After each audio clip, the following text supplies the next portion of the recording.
Je reviens sur le rêve épistémologique de Lévi-Strauss, mon co-religionnaire.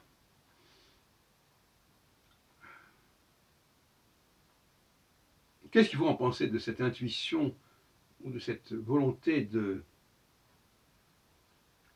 montrer que dans les sciences humaines, que dans ce que les hommes créent, dans les sociétés dans lesquelles ils vivent, il y a une cohérence et une nécessité comparable à celle des sciences dures.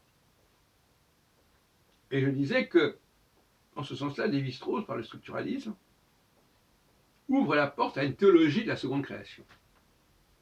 C'est-à-dire non pas la création de l'univers physique, mais la création de notre univers social. Et vous savez que, si vous suivez mes émissions, c'est pas du tout la même chose.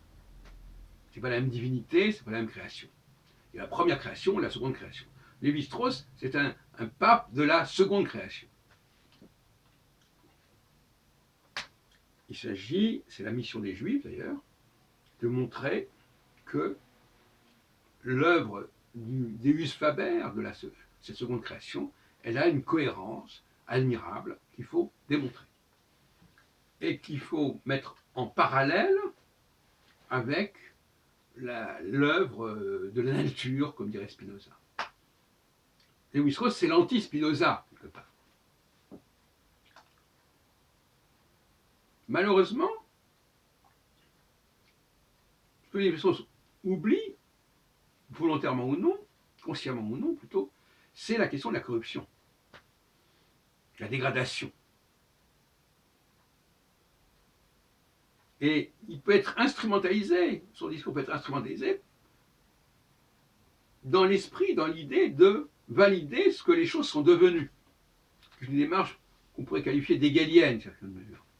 C'est-à-dire, ce que les choses deviennent, c'est ce qu'elles devraient être, c'est ce qu'elles doivent être. Et je ne suis pas du tout hégélien dans ce sens. Donc, il faut vérifier, mais c'est un peu cette démarche, malheureusement. Cette espèce de postulat sur laquelle les choses évoluent de façon cohérente, de façon signifiante. Alors, c'est vrai pour les sciences dures, même si on peut parler de dégradation, une étoile qui meurt, je sais pas quoi. Bon, mais c'est beaucoup plus vrai pour les sciences sociales, sciences molles. Ne serait-ce que parce que, j'en ai parlé à plusieurs reprises, l'objet d'étude lui-même interfère avec l'observateur. Par exemple, vous ne pouvez pas dire des choses sur les femmes, si ce n'est en prenant le risque d'un lever de bouclier sur ce que vous allez dire. Comment pouvez-vous parler de ce qui se passe dans les sociétés sans que ça ait un effet sur ces sociétés et sur les gens qui vivent dans ces sociétés?